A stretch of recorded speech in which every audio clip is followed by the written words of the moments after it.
ஹாய்ப்பா! எல்லாரும் எப்படி இருக்கீங்க? எல்லாரும் நல்லா இருப்பீங்க அப்படின்னு நான் நினைக்கிறேன். அதே மாரி நாங்களும் ரொம்ப நல்லாயிருக்கோம்.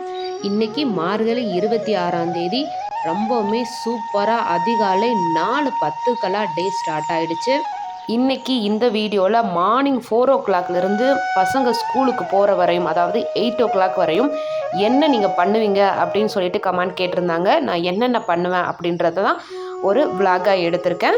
அப்புறம் கமெண்ட்ல சிலர் வந்து கொஸ்டின்ஸ் கேட்டிருந்தாங்க. அதுக்கான பதிலும் இந்த வீடியோவில் நான் சொல்கிறேன். இது எல்லாமே கண்டிப்பாக உங்களுக்கு யூஸ்ஃபுல்லாக தான் இருக்கும். எனக்கு தெரிஞ்சது பிரம்ம முகூர்த்த பூஜை எப்படி பண்ணுவேன் அப்படின்ற நான் பண்ணுற மெத்தடை வந்து நான் உங்களுக்கு சொல்கிறேன். கண்டிப்பாக உங்களுக்கு பயனுள்ளதாக இருக்கும்.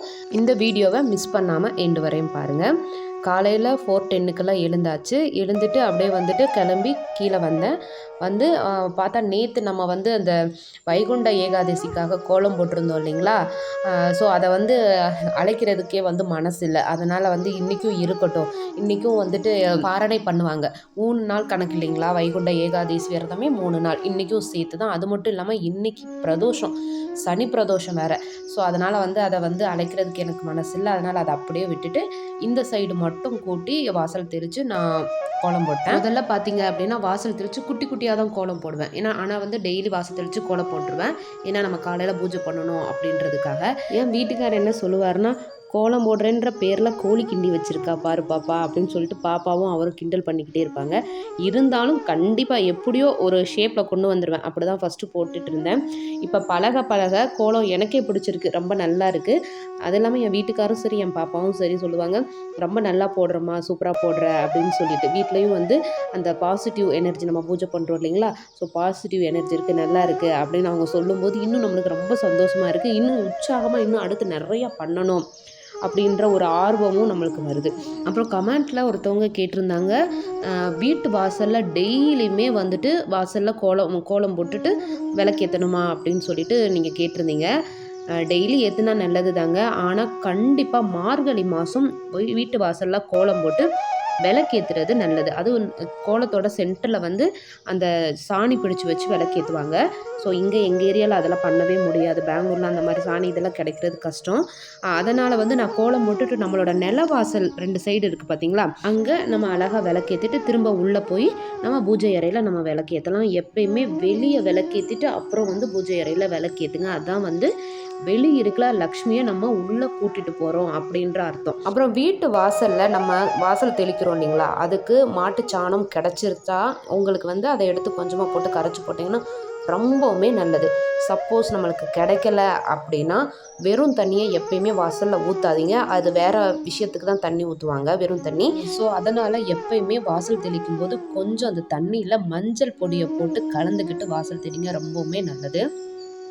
இந்த மார்கழி மாதம் ஏன் ரொம்ப ஸ்பெஷல் இந்த கோலம் போட்டு விளக்கேற்றுறது அப்படின்னா, மார்கழி மாதம் தேவர்களுக்கு வந்து மார்கழி மாதம் தான் அதிகாலை நேரம் அப்படின்னு சொல்கிறாங்க. இப்போ நம்மளுக்கு இப்படி இருக்குது, காலையில் பிரம்ம முகூர்த்தம் அந்த 4:30 to 6 அந்த மாதிரி சொல்கிறோம் இல்லைங்களா? ஸோ அதே மாதிரி தேவர்களுக்கு இந்த மார்கழி மாதம் தான் அதிகாலை நேரம், பிரம்ம முகூர்த்தம். ஸோ அந்த நேரத்தில் நம்மளோட வாசல் தெளித்து கோலம் போட்டு விளக்கேற்றி வழிபடும்போது முப்பெரும் தேவர்கள், முப்பெரும் தேவிகள், அஷ்டதிக்கு பாலகர்கள், நவகிரக நாயகர்கள், தேவர்கள், தேவகணங்கள், சித்தர்கள், 33 தேவர்கள் எல்லாருமே அந்த நேரத்தில் இந்த பிரபஞ்சத்தில் உலாவிட்டு இருப்பாங்க. அப்போ எந்த வீட்டில் அழகாக விளக்கேற்றி கோலம் போட்டு இருக்காங்களோ அந்த வீட்டில் நிரந்தரமாக வாசம் செய்வாங்க அப்படின்னு சொல்லப்படுது. அதனால தான் மார்கழி மாதம் அதிகாலையில் நம்ம கோலம் போட்டு வீட்டில் விளக்கேற்றணும் அப்படின்னு சொல்கிறாங்க. ஆனால் அதுக்கு முன்னாடி மாதம் கார்த்திகை மாதம் மாலையில் நேரம் டெய்லி அந்த மாதம் ஃபுல்லாக 6 மணிக்கு நம்ம வீட்டில் விளக்கேற்றிட்டு நம்ம வீட்டு வாசல்லையும் விளக்கேற்றணும் அப்படி சொல்லுவாங்க. ஏன்னா கார்த்திகை மாதம் வந்து சாயந்தர நேரம் வீட்டில் விளக்கேற்றணும், மார்கழி மாதம் அதிகாலையில் வந்து விளக்கேற்றணும் அப்படின்னு சொல்லுவாங்க. அப்புறம் இன்னொருத்தவங்க என்ன கமெண்ட்டில் கேட்டிருந்தாங்க அப்படின்னா, அதிகாலை 4 மணிக்கு எந்திரிச்சு அந்த பிரம்ம முகூர்த்த பூஜை பண்ணால் தான் சாமி நம்மளுக்கு வரம் கொடுக்குமா? சாயந்தர நேரம் 6 மணிக்கெல்லாம் வந்து சாமி கும்பிட்டா நம்மளுக்கு சாமி வரம் கொடுக்காதா அப்படின்னு சொல்லிட்டு கேட்டிருந்தாங்க. ஒரு விஷயம் நான் சொல்கிறேன். இப்போ காலையில் பிரம்ம முகூர்த்தம் அப்படின்றது இந்த பிரபஞ்ச சக்திகள் ரொம்ப நிறைவாக இந்த பூமியில் நிறைஞ்சிருக்கும். அப்போ எந்திரிச்சு நம்ம பூஜை பண்ணும்போது நம்மளோட எண்ணங்களும் செயல்களும் நல்லதாக இருக்கும்போது அந்த விஷயமானது சீக்கிரமாக நடக்கிறதுக்கு இந்த பிரபஞ்சம் நம்மளுக்கு உதவி பண்ணும்.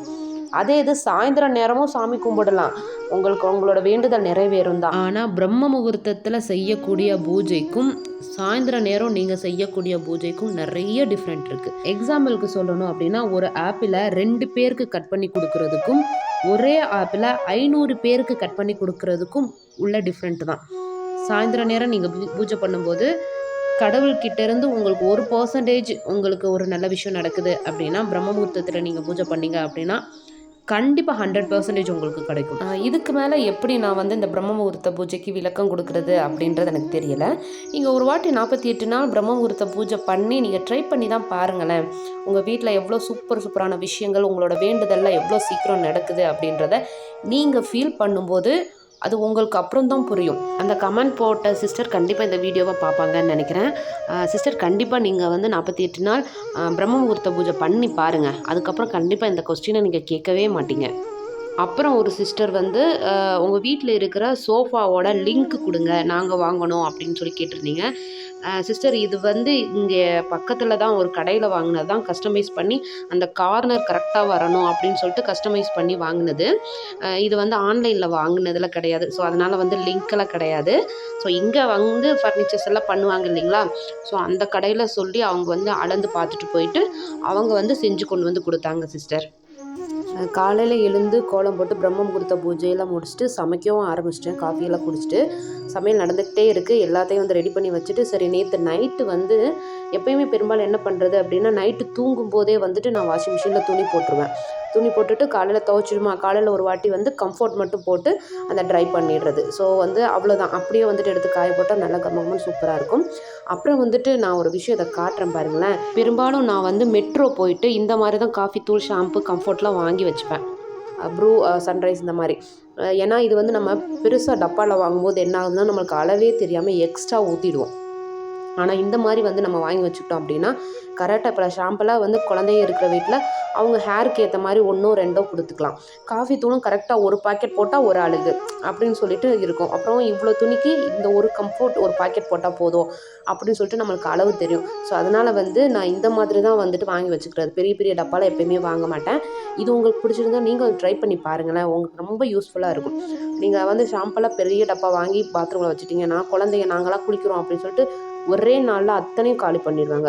ஸோ இந்த மாதிரி ட்ரை பண்ணுங்கள், உங்களுக்கு ரொம்ப பிடிக்கும். அவ்வளோதாங்க. மார்னிங் 4 o'clock இருந்து பசங்க ஸ்கூலுக்கு 8 o'clock போகிற வரையும் என்னோடய ரொட்டீன் விலாக் இவ்வளோதாங்க. அவ்வளோதான். முடிச்சுட்டு அதுக்கப்புறம் நான் வந்து வீடியோ எடிட் பண்ண ஆரம்பிச்சிருவேன். இந்த வீடியோ உங்களுக்கு கண்டிப்பாக பிடிச்சிருக்கும், யூஸ்ஃபுல்லாகவும் இருக்கும் அப்படின்னு நான் நினைக்கிறேன். கண்டிப்பாக நம்மளோட சேனலில் உங்களுக்கு பிடிச்சிருந்ததுன்னா தயவு செஞ்சு சப்போர்ட் பண்ணி சப்ஸ்கிரைப் பண்ணி லைக் பண்ணுங்கள். இன்றைக்கி பிரதோஷங்க, சனி பிரதோஷம். கண்டிப்பாக முடிஞ்சால் நீங்கள் சிவன் கோயிலுக்கு போயிட்டு சோமசூத்திர பிரதட்சணம் பண்ணி சிவபெருமானை வழிபட்டுட்டு வாங்க.